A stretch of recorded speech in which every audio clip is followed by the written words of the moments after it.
Écoutez, bonjour à tous. Je suis très content d'être avec vous ce matin et je remercie Corinne et ses équipes de Rena Talent de m'avoir invité. Et je sais que la partie commerciale est portée beaucoup par Rena Talent, entre autres avec le programme Essor. Alors, je vais essayer effectivement de démocratiser ce qu'est l'inbound marketing. Je ne sais pas si dans la salle des gens connaissent, si vous pouvez lever la main, ceux qui connaissent déjà ce que c'est l'inbound marketing. Ah bah, il y a des experts. Alors, la commande qui m'a été passée, c'était plutôt de démocratiser l'inbound marketing et puis pas forcément de parler aujourd'hui de partie technique, puisqu'on sait que dans cette partie-là, il y a beaucoup de choses qui sont un peu plus compliquées. Alors, je vais tout d'abord vous parler un petit peu de l'historique de l'inbound marketing.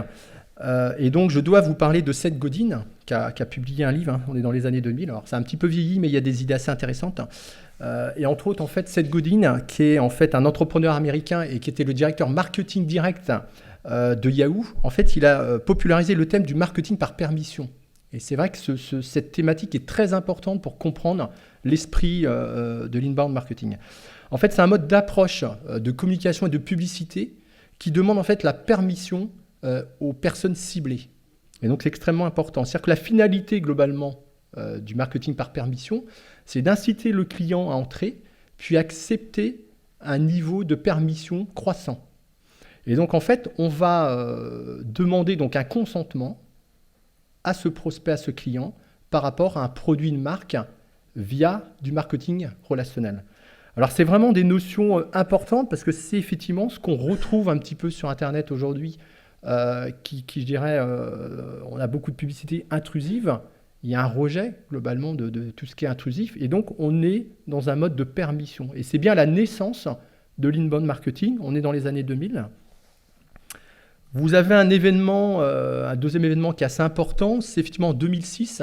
C'est le lancement de la plateforme et du logiciel HubSpot, qui est donc le référent mondial de l'inbound marketing, avec cet outil, qui est une plateforme qui va gérer l'ensemble des campagnes.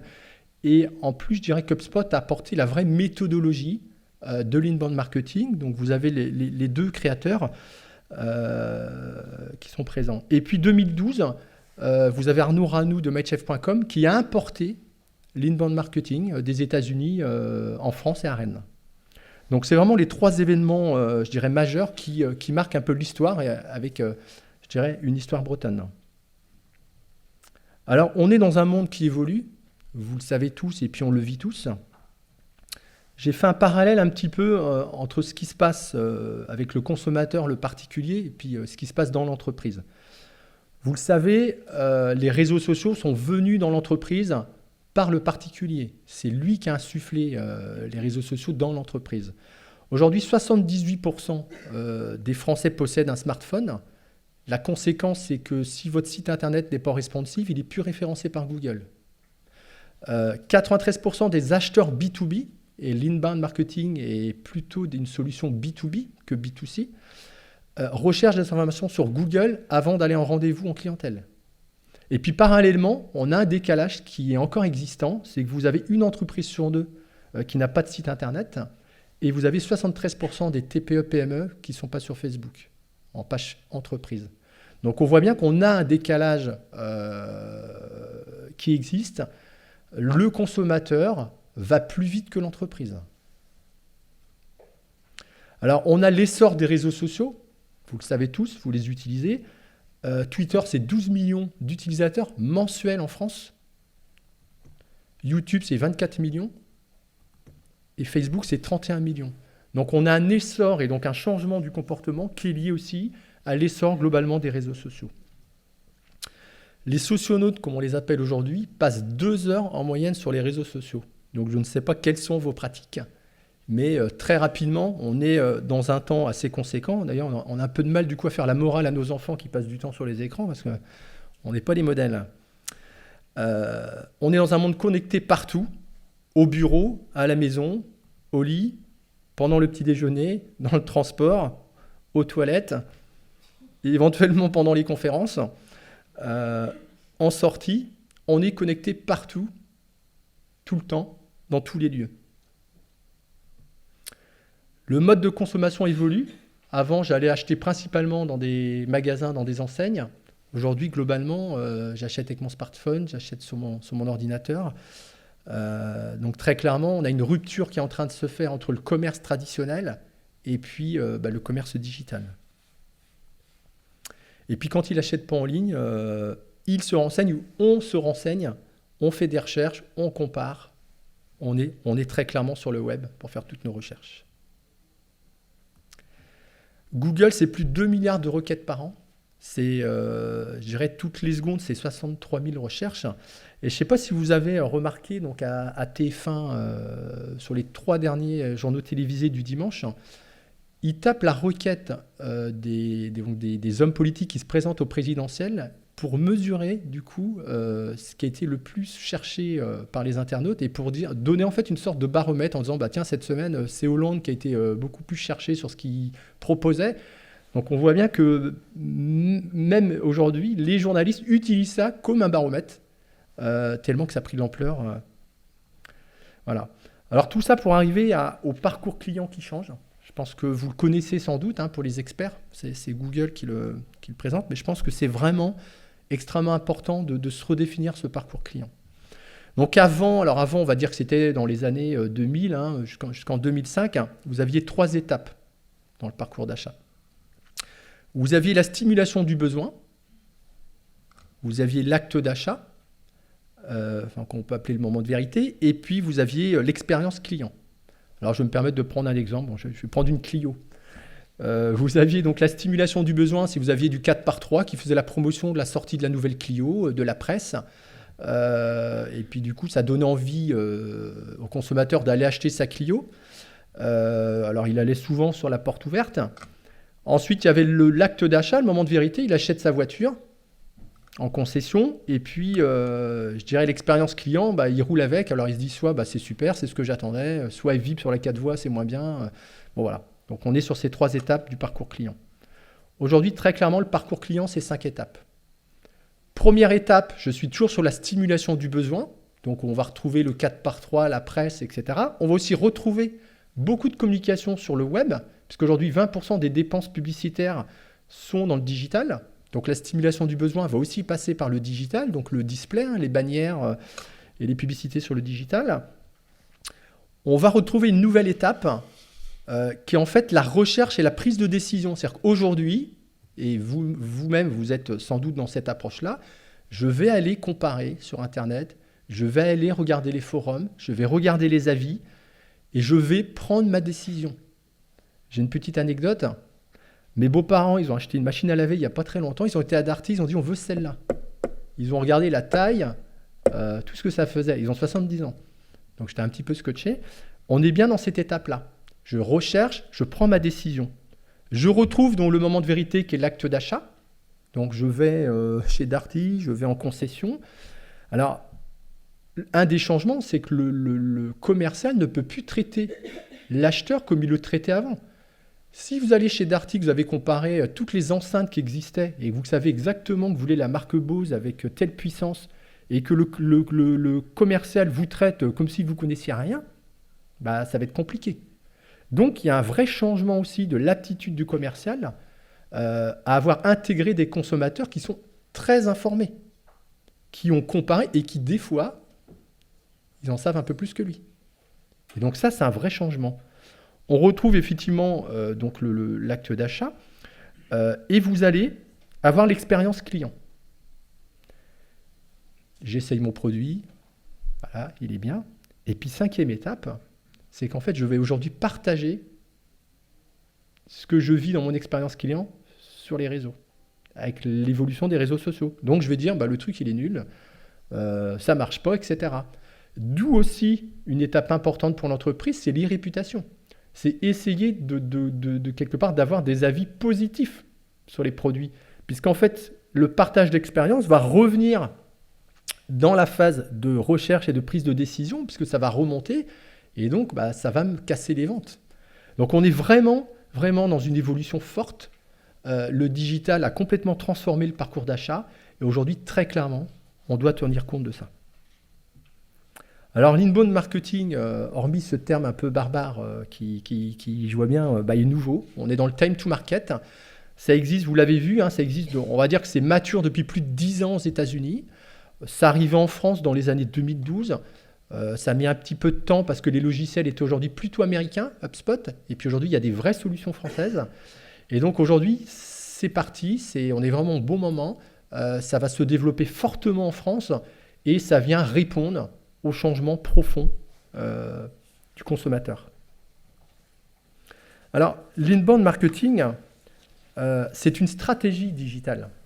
On a eu, il y a 6-7 ans, il y a eu la mode des agences de com qui était 360. Alors, elles faisaient tout. Là, on va avoir un peu la mode de l'inbound marketing. Donc, tout le monde va faire de l'inbound marketing. Quand vous faites du marketing automation, donc j'envoie du SMS, j'envoie de l'email sur des grandes bases de données, c'est du marketing automation. C'est pas de l'inbound marketing. Quand je fais du gros hacking, c'est-à-dire que je remplis les comptes sociaux automatiquement avec des robots, etc., c'est pas de l'inbound marketing. C'est l'automatisation de remplissage de comptes. L'inbound marketing, c'est une stratégie digitale. C'est-à-dire qu'elle coordonne l'ensemble des actions que je vais mener. Donc, j'ai voulu remettre cette définition. Hein. Donc, justement, la stratégie digitale, c'est l'ensemble des méthodes et techniques digitales permettant de construire un avantage concurrentiel. On est dans une concurrence de marché. C'est bien ce que je vais construire dans ma stratégie digitale. Je vais chercher des clients, je vais prendre prendre des parts de marché à mes concurrents. Et donc, on est véritablement dans une stratégie. Alors, la stratégie d'inbound marketing vise assez simplement à attirer des visiteurs qualifiés, et je dis bien qualifiés sur mon site internet, à les convertir en contacts, puis en clients. Ah, vous dites, ça c'est de la théorie. Aujourd'hui, vous avez sur vos sites internet des curieux et des visiteurs. Alors, vous avez des audiences qui peuvent être de 20 000, 30 000, 50 000 visiteurs. Aujourd'hui, ces visiteurs-là ne sont pas forcément qualifiés. La première étape de l'inbound marketing, et je rentrerai dans le détail après, c'est de qualifier l'audience. D'avoir une audience qui, du coup, peut devenir client demain. Ensuite, les plateformes de marketing automation, et je l'évoquerai tout à l'heure, vont permettre de convertir ces contacts. C'est-à-dire qu'aujourd'hui, globalement, cette audience, elle est anonyme.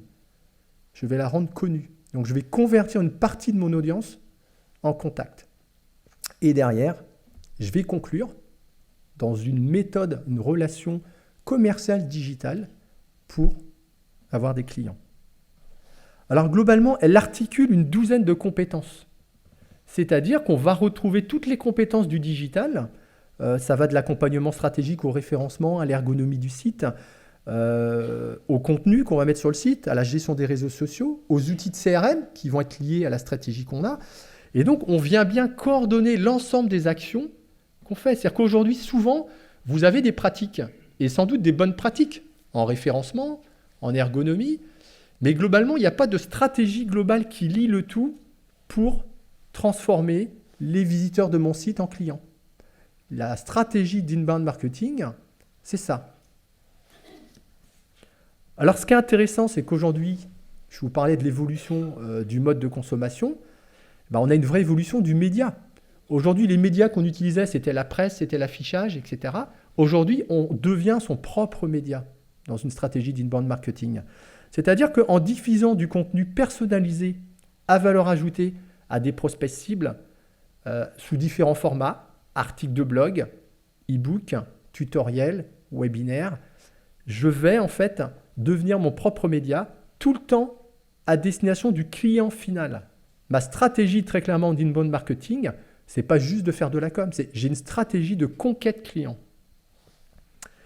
En fait, ce qu'il faut comprendre, c'est qu'aujourd'hui, il ne faut pas se tromper, les internautes, ils ne vous cherchent pas vous sur Internet.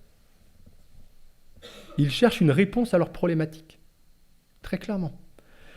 Donc, ce qui est intéressant, c'est grâce à l'inbound marketing, ils trouvent votre réponse en lien avec la requête qu'ils ont tapée en top position. C'est-à-dire qu'en fait, la stratégie qu'on va mettre en place, qui est une stratégie que vous soyez votre propre média pour aller conquérir des prospects qualifiés, fait qu'en top position, quand il tapera sa requête, c'est vous qui apparaîtrez comme l'expert du métier. Et c'est comme ça qu'il vous identifiera comme étant potentiellement celui qui va pouvoir livrer le service ou le produit. Alors en fait, c'est après, derrière, les plateformes de marketing automation qui vont nous permettre de transformer ces visiteurs ou ces prospects qualifiés, puisque j'ai déjà fait un travail de contenu pour les qualifier, qui sont à la base anonymes, en contact connu en fait, au fur et à mesure qui vont nous délivrer des informations comportementales. C'est-à-dire que pour avoir l'e-book de 8 pages sur un sujet précis, je vais lui demander ses coordonnées. Pour accéder au tutoriel, je vais lui demander des éléments comportementaux. Et donc, c'est comme ça qu'au fil du temps, je vais créer une relation commerciale digitale.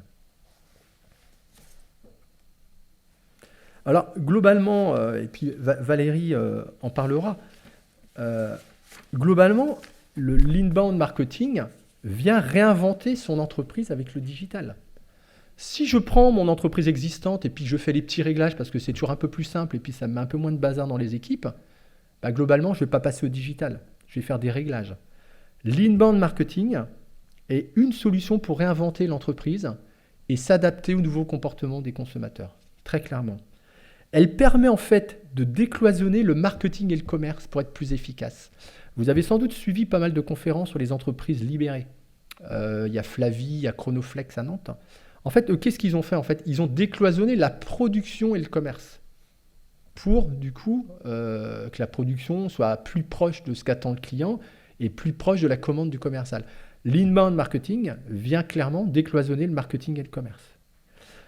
Ça vient aussi quelque part se recentrer sur le client, ce qu'on appelle le customer centric.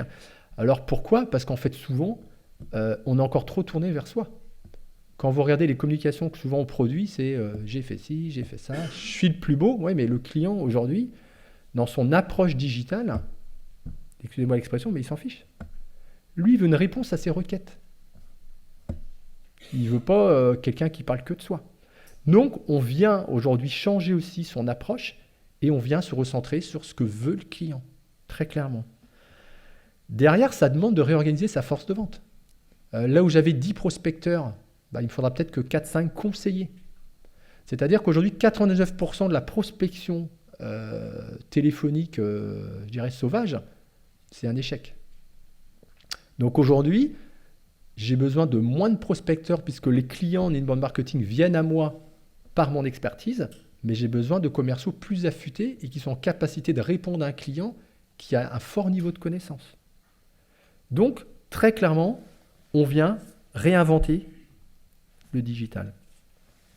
Alors, je vais vous proposer de rentrer un petit peu dans le concret pour que vous puissiez comprendre un peu comment ça fonctionne. Donc, très clairement, c'est ce que je vous disais. C'est une stratégie. Vous avez forcément des briques dans votre entreprise, mais elles ne sont pas réunies pour aller dans une vraie stratégie de conquête client. Donc, on va tout d'abord travailler sur le fait d'attirer les clients dans cette stratégie. Et donc, qu'est-ce qu'on va faire dans l'entreprise? On va redéfinir quelques points stratégiques de l'entreprise. Donc, c'est quoi la vision de l'entreprise? C'est quoi ses objectifs? C'est quoi son organisation commerciale et marketing? Quels sont ses clients cibles? Ce qu'on appelle, nous, dans le jargon, les personas. Parce qu'aujourd'hui, la plupart du temps, si on sépare le marché en deux, vous avez les e-commerçants qui, globalement, ont très bien défini leurs clients cibles, ont des vrais scénarios clients, ont des logiciels affinitaires qui permettent de dire l'internaute a aussi acheté ce produit-là. Ils ont du retargeting pour réengager un panier client abandonné. Ils ont des cycles d'achat. Ils sont très, très affûtés. L'e-commerce en France est un marché très mature et plutôt de très bonne qualité. Puis à côté, on a tout le reste qui n'est pas e-commerçant, qui est souvent B2B. Et puis eux, ils ont croisé une agence de com qui leur a fait poser un site là qui est joli, où le logo est sympa, mais souvent, si vous posez la question au dirigeant, il ne sait plus trop pourquoi il a posé son site. Et en fait, il n'a pas construit son site pour attirer des clients, il a posé son site pour son image et puis présenter ses produits, mais il n'y a pas de conversion, les boutons de conversion pour envoyer un email, souvent, il faut aller le chercher assez loin.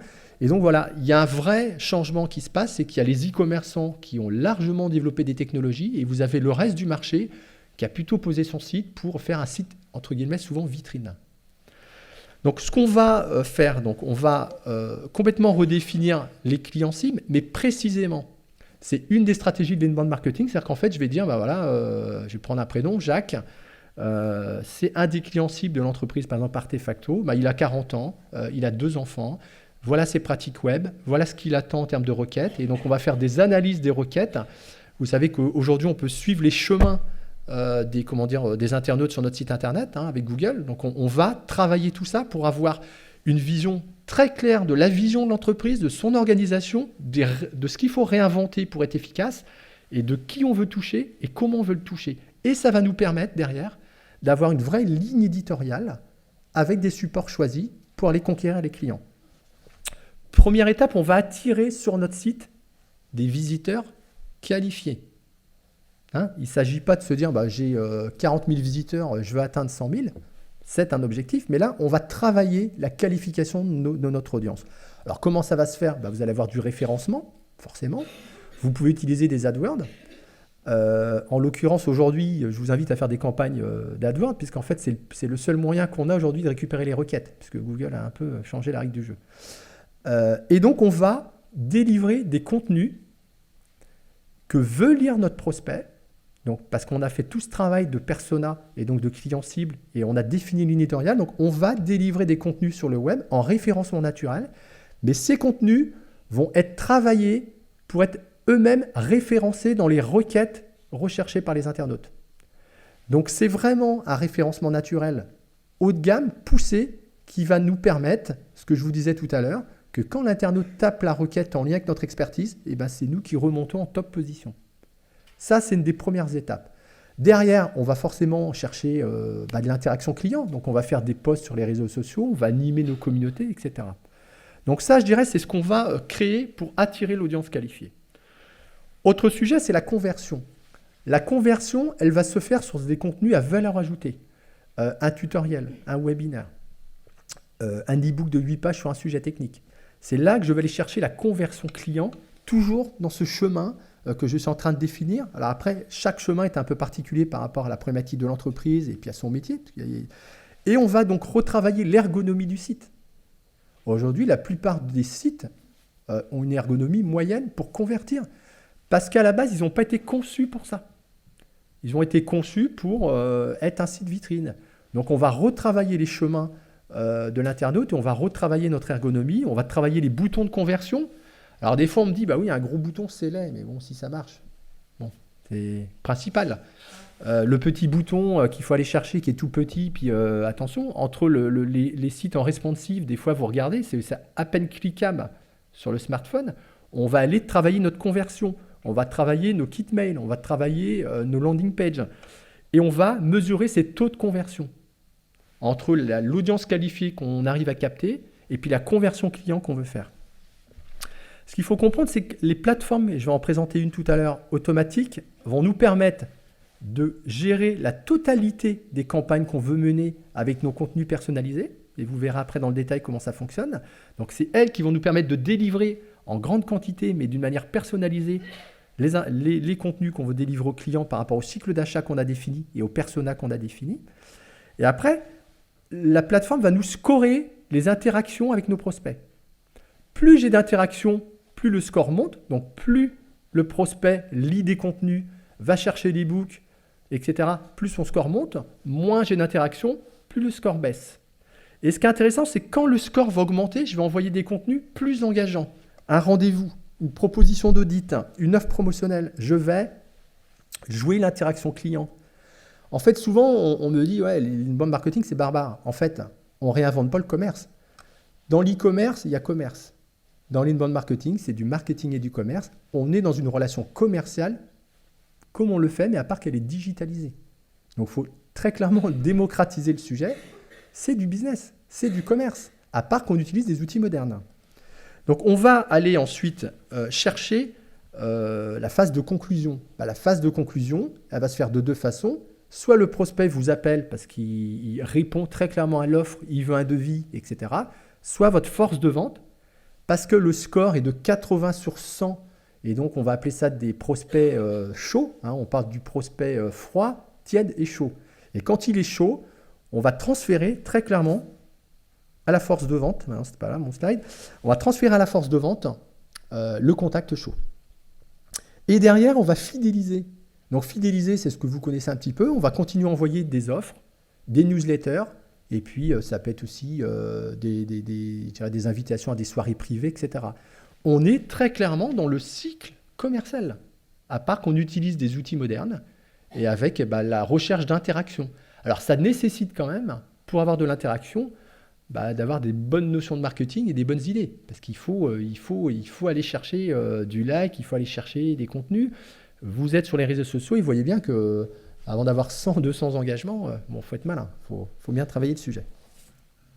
Alors, ce que je vous propose, je vais vous expliquer comment marche une plateforme automatique, parce que souvent c'est la question, on me dit, ouais, bon, c'est un peu théorique, et comment marche une plateforme. Alors, globalement, les plateformes de marketing automation, alors vous en avez plusieurs, vous avez Plaisy en France, HubSpot, Marketo, Mercantive. Bon, globalement, je dirais qu'elles sont à peu près similaires, plus ou moins abouties. Vous avez, des plateformes très abouties comme HubSpot. Par contre, les prix sont du simple au triple. Donc, ça dépend aussi de la stratégie qu'on veut mener. C'est bien ces plateformes qui vont nous permettre que l'audience qualifiée qu'on a travaillée devienne connue. Puisque c'est elle qui va gérer globalement ce qu'on veut gérer en termes de relations commerciales. Globalement, quand même, il faut se dire que le paramétrage technique est assez compliqué pour des non-initiés. C'est-à-dire qu'aujourd'hui, puisque vous pouvez avoir des plateformes en direct, donc nous, ce qu'on propose en agence Inbound Marketing, c'est première solution, on gère en externalisation complètement toute la démarche d'Inbound Marketing, donc toute la stratégie, les contenus, les plateformes, et on livre aux commerciaux les prospects chauds. Et puis deuxième solution, on peut effectivement développer un site sur une plateforme, donc sur un site, par exemple sur de la plateforme HubSpot, faire du conseil technique et puis après accompagner en stratégie. Donc il y a beaucoup de solutions possibles, mais aujourd'hui très clairement, il faut être assez affûté pour gérer les plateformes parce que il y a un peu de code à faire, il faut faire les templates, il faut faire les kits mail, il faut gérer les plateformes qui sont malgré tout des outils informatiques. Donc voilà, donc plusieurs solutions existent. Alors, je me suis dit que ça serait bien de vous présenter 4 slides pour vous montrer ce qu'est une plateforme, parce que souvent, on ne sait pas trop ce que c'est. Donc en fait, nous, globalement, on va mettre en place la stratégie complète d'inbound marketing, avec ce que je vous ai dit, la définition de la stratégie de l'entreprise. On va réinventer, décloisonner le marketing et le commerce, on va définir nos personas, on va mettre en place notre stratégie de contenu avec nos calendriers, et les calendriers, c'est important. Une entreprise sur deux me dit j'ai pas assez de rigueur. C'est-à-dire qu'en fait, j'avais prévu 3 articles de blog ce mois-ci, mais bon, il y a eu aussi la porte ouverte du truc, et puis du coup, on en a fait un. Donc, il y a un vrai problème de rigueur. C'est-à-dire qu'en fait, quand on sous-traite, il y a un calendrier qui est fait, on externalise la production des contenus, la rigueur, elle est là. La rigueur permet l'interaction. Si à la fin de l'année, je fais le bilan et j'ai fait que 2 articles de blog et puis une vidéo, c'est clair qu'il ne faut pas se leurrer, j'aurai moins d'interaction. Alors, qu'est-ce que nous, on va voir sur nos plateformes en externalisation ? Là, j'ai mis le slide du tableau de bord. J'ai mon tunnel de vente. J'ai mon tunnel de vente et donc je vais voir les visites de mon site web, puisqu'en fait, on va mettre des trackers sur l'ensemble du site internet et on va relier à la fois le site à la plateforme et à la fois la CRM du client, s'il en a une, à la plateforme. Et donc, on va avoir les visiteurs du web, on va savoir qui est scoré positivement et donc qui est rentré comme client. Je vais savoir mes visites du mois, mes interactions, et donc je vais gérer la totalité de la stratégie d'inbound marketing sur un tableau de bord. Derrière, là j'ai mis effectivement par exemple un e-book, et quand je vais avoir dans ma plateforme l'ensemble de mes articles de blog, de mes vidéos, de mes e-books que je vais délivrer d'une manière personnalisée par mon logiciel aux prospects par rapport au cycle d'achat dans lequel ils sont. Donc c'est la plateforme qui va paramétrer, et je vais donc... Là, par exemple, c'est le cas d'un e-book. Je vais connaître l'interaction de l'e-book. Je vais savoir combien de fois il a été téléchargé, combien de fois je suis rentré en interaction. Si demain, je n'ai pas d'interaction, la question à se poser, c'est est-ce que mon e-book est de qualité ? S'il ne l'est pas, je vais réécrire mes articles de blog et je vais changer les contenus de mes e-books ou de mes tutoriels. Là, c'est intéressant. Je vous disais tout à l'heure, donc vous êtes tous concernés. Et je l'étais, j'ai accompagné un peu plus de 200 entreprises là, en 5 ans, et donc je l'étais dans l'accompagnement qu'on faisait. Bon, très clairement, la partie commerciale reste entière pour les entreprises. C'est une vraie problématique, et encore plus pour les entreprises traditionnelles qui doivent s'adapter au digital. Globalement, on est tous pareils. On a tous des audiences fortes, et puis on est content. On se dit, ouais, c'est chouette, mon site, il a 50 000 visiteurs. Ouais, mais j'ai combien de conversions par mon site internet ? Et souvent, les demandes de mails, c'est plutôt moyen. Là, en fait, ce que je vous disais, grâce à la stratégie d'inbound marketing, tous les prospects qui vont rentrer en interaction avec moi et qui vont me donner des coordonnées, des données comportementales, je les vois apparaître. J'ai les contacts de toutes les personnes qui sont rentrées en interaction dans ma stratégie avec les contacts que j'ai diffusés. Et si je vais plus loin, là, je vous ai mis la fiche d'un client, Stéphane Pi, et j'ai sa fiche complète, j'ai sur la partie droite l'activité, j'ai l'historisation complète dans ma plateforme des interactions que j'ai eues. Si par exemple il est venu sur mon site depuis le mois de mai, et puis aujourd'hui, parce que je faisais une conférence, il est sympa, il est venu en interaction, et puis il a téléchargé un article en mettant ses coordonnées. Je vais récupérer tout ce qu'il a fait dans mon site, même avant. Et je vais par les plateformes automatiques savoir aussi ce qu'il fait sur les réseaux sociaux. Et donc, ma fiche client va s'agréger de données comportementales. Et donc là, vous voyez, on voit scoring en haut, il est à 4 sur 5. Et quand il va atteindre le nombre de 5, si c'est ce qu'on a défini avec l'entreprise, je vais estimer que c'est un prospect chaud et je vais donc livrer son contact qualifié avec sa fiche à la force de vente. Et donc, la force de vente, elle va devoir quelque part rentrer en contact dans une relation commerciale, mais dans une relation commerciale aboutie. Et c'est là que je parlais de réinventer ces méthodes. On a besoin de plus de conseillers que de prospects purs aujourd'hui. Donc je pense que ces quelques slides vous permettent effectivement de peut-être mieux voir. Alors, une plateforme, c'est un peu plus complexe que ça, mais je voulais faire assez simple. Et donc après, je livre donc les contacts à la force de vente. Ce qui est extrêmement intéressant aussi dans les plateformes de marketing automation, c'est que si vous avez donc une CRM par exemple, et que vous avez, 1000 prospects qui n'ont pas été travaillés, on va pouvoir aussi mettre ces prospects dans la plateforme comme s'ils étaient rentrés par le site internet. Et donc, on va les retravailler d'une manière digitale. Et donc, ça va optimiser et vous allez donc remettre du coup vos prospects dans un cycle d'achat avec des interactions. Et donc, ça vient effectivement. Et après, ça peut aller dans l'autre sens, c'est que les contacts qu'on a, je peux aussi les mettre dans la CRM. Du coup, tous les contacts qui rentrent par le site web. Et du coup, interagir avec ma CRM. Il y a des logiciels qui permettent de bien faire les passations. J'invite souvent... certaines plateformes permettent d'utiliser la plateforme comme CRM. C'est aussi une opportunité qui existe. Maintenant, d'avoir des fois des CRM à côté, ça permet aussi d'avoir plus d'interaction avec la comptabilité, par exemple. Donc, là, c'est des choix, je dirais, d'entreprise. Alors, les bénéfices qu'on peut avoir de l'inbound marketing. Très clairement, vous profitez du potentiel du web et vous n'êtes pas juste à regarder une audience. Vous dites, cette audience, je vais l'utiliser pour avoir des clients. Vous allez très clairement transférer des contacts chauds à votre force de vente. Donc, c'est quelque part l'action que le dirigeant mène dans son entreprise en la digitalisant. Elle est pour développer le chiffre d'affaires et aider les commerciaux à mieux vendre. Je dispose de résultats mesurables et concrets. Vous avez des interactions, vous avez les fiches de vos clients, vous connaissez votre audience, vous connaissez vos taux de conversion. Le digital transforme les investissements qu'on peut faire parce qu'aujourd'hui, tout est mesurable. Et donc, je peux piloter, faire des choix. Et si demain, quelque part, il n'y a pas d'interaction sur des sujets, il faut les changer. Il faut refaire ses contenus, il faut refaire son site, il faut revoir son ergonomie. On peut mesurer ce qu'on mesurait moins dans les médias traditionnels. Je vais aussi digitaliser mon entreprise. Et donc, c'est un peu à la mode. Moi, je viens du business. J'ai fait beaucoup de commerce pur et beaucoup de management d'équipes commerciales et de marketing. Et aujourd'hui, très clairement, il faut digitaliser l'entreprise pour des résultats concrets pour l'entreprise. Si c'est digitalisé juste pour se faire plaisir et puis dire, Alors, il y a des fois des entreprises où on voit effectivement, tout le monde a eu sa tablette et puis c'est digitalisé. C'est possible. Mais je pense qu'aujourd'hui, on peut la digitaliser en s'adaptant au changement de comportement du consommateur. Et très clairement, là en plus, c'est que du gain pour l'entreprise. Je m'adapte au changement très clairement du consommateur. Et il faut s'y adapter. Et on est nous-mêmes les mêmes consommateurs que ceux que j'ai décrits. Et je fais des économies. Parce qu'aujourd'hui, je vais réinventer mes pratiques. Je vais faire des choix budgétaires. Je vais aussi revoir ma force de vente. je vais revoir mon organisation marketing. Très clairement, je vais faire des économies.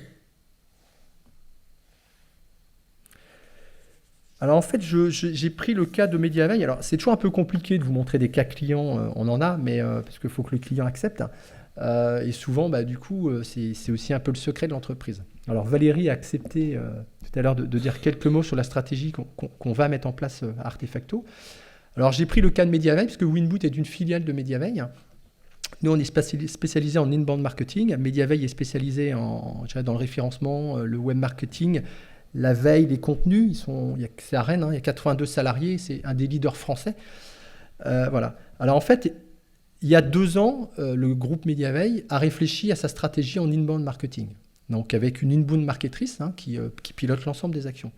En fait, avant la réflexion, globalement, il y a une notoriété assez établie de MediaVeille, parce qu'ils sont assez présents sur les réseaux sociaux. Donc effectivement, pas de problème sur ce sujet.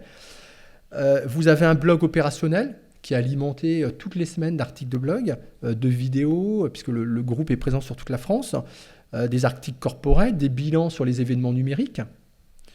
Vous avez un projet de refonte de site qui existait pour travailler l'ergonomie, le design, les performances et mieux présenter les expertises. Et puis avant cette réflexion, la base de données, elle est conséquente, mais comme souvent, elle n'est pas très qualifiée. Les commerciaux, donc les besoins, les secteurs d'activité, les centres d'intérêt des clients, voilà. C'est toujours un peu le mal du commercial. Je l'ai eu dans ma jeunesse. Voilà. Et donc, il y avait globalement peu d'interactions et de génération de contacts qualifiés à transmettre à la force de vente. En fait, il y a une très bonne audience du site. On a un groupe qui explose. Il est passé en 6 ans d'1 million d'euros à 12 millions de chiffre d'affaires, donc 1000% de croissance. Mais il n'y a pas d'interaction véritablement de ce qu'on décrit de l'audience. Le bouche à oreille, la fréquence des événements, le potentiel important de l'entreprise fait qu'elle se développe. Mais on ne peut pas dire que c'est son site internet qui lui amène des clients en interaction. L'audience est forte, mais il n'y a pas ce qu'on évoquait en inbound marketing. Donc, MediaVeille s'est lancé dans la stratégie inbound il y a 2 ans. Tout d'abord, ce que je vous disais, revoir la stratégie de l'entreprise, sa vision, ses objectifs, travailler ses personas, ce qui est une des clés de l'inbound marketing, c'est qui mes clients cibles très précisément, avec brainstorming avec les équipes commerciales, interview client pour vraiment bien définir, et puis données quantitatives qu'on peut avoir avec Web Analytics, avec le chemin parcouru par les visiteurs sur le site. Donc à partir de tous ces éléments-là, on construit très très très précisément ses clients cibles. Et en fait, on en fait des clients fictifs. Et donc ensuite, il y a eu un plan d'action pour maximiser les contenus orientés besoins clients et non plus tournés uniquement vers l'entreprise. Donc adapté aux personas et au cycle d'achat pour en délivrer effectivement une ligne éditoriale et un calendrier de production de contenu, études de cas clients, articles de blog, livre blanc. Et puis vous avez les résultats. Premier résultat, plus 525% de contacts en 3 mois sur le catalogue formation et la demande de formation. Puisque là, c'était une action précise dans le cadre de l'inbound marketing. Donc l'inbound marketing vous permet très clairement de générer pour la force de vente des contacts qualifiés et donc des clients et prospects qui sont matures. C'est tout simplement une relation commerciale digitalisée. Il ne faut pas trop s'éloigner de la partie commerciale, et c'est bien le sujet. On est vraiment dans ces pratiques-là qui sont nouvelles en France, mais qui explosent aux États-Unis. HubSpot est présent dans le monde entier, ils ont une croissance de 100% tous les ans. On est un peu en retard en France, et c'est sans doute parce que on était plus dans du marketing traditionnel. On a des plateformes françaises qui ont eu du mal à arriver sur le marché, mais aujourd'hui, très clairement, on est dans ces pratiques-là. Voilà. Et derrière, MediaVeille a connecté son site internet et sa CRM à la plateforme de marketing automation. C'est ce que je vous expliquais, c'est qu'après, à un moment donné, on travaille dans une boucle où le site internet génère de l'audience. Cette audience qu'on a travaillée et qualifiée, elle génère elle-même dans de la plateforme des prospects chauds qui sont transférés à la force de vente et puis mis aussi dans l'outil de la CRM qui est relié du coup à la plateforme. Et donc, on va scorer, historiser toutes les actions qu'on mène. On va piloter toutes les actions. Quand vous demandez à un responsable de marketing de lui dire tiens, il faudrait faire une campagne SMS, une campagne d'email, plus les invitations, etc. Là, c'est votre plateforme qui va gérer l'ensemble de vos interactions mais qui en plus va pouvoir le gérer sur des quantités importantes. Alors que globalement, autrement, c'est compliqué. Autrement, on se renferme sur des actions précises. On se dit, bah, tiens, je vais faire un envoi d'emailing sur ma CRM. Bon, bah voilà, bah, j'ai fait l'action, puis c'est passé 5 mois. Je ne suis plus dans une relation commerciale. Là, je vais être en relation commerciale. Il y a même quelque chose que je trouve extrêmement intéressant dans les plateformes, c'est ne serait-ce que les mots de remerciement. Vous avez téléchargé tel document, bah, écoutez, merci, sachez qu'il y a aussi ce document-là. On crée une relation au fil du temps, et c'est comme ça qu'on fait monter en score le prospect, pour l'attirer à nous, c'est du marketing entrant, et pour qu'il devienne client. Voilà. Alors Mediavet, c'est ce que je disais, c'est 1000% de croissance en 6 ans, et c'est 30 collaborateurs en 2 ans, et c'est 30 pour l'année qui vient. Donc ça fonctionne. Donc voilà. Je ne sais pas s'il y a des... Merci.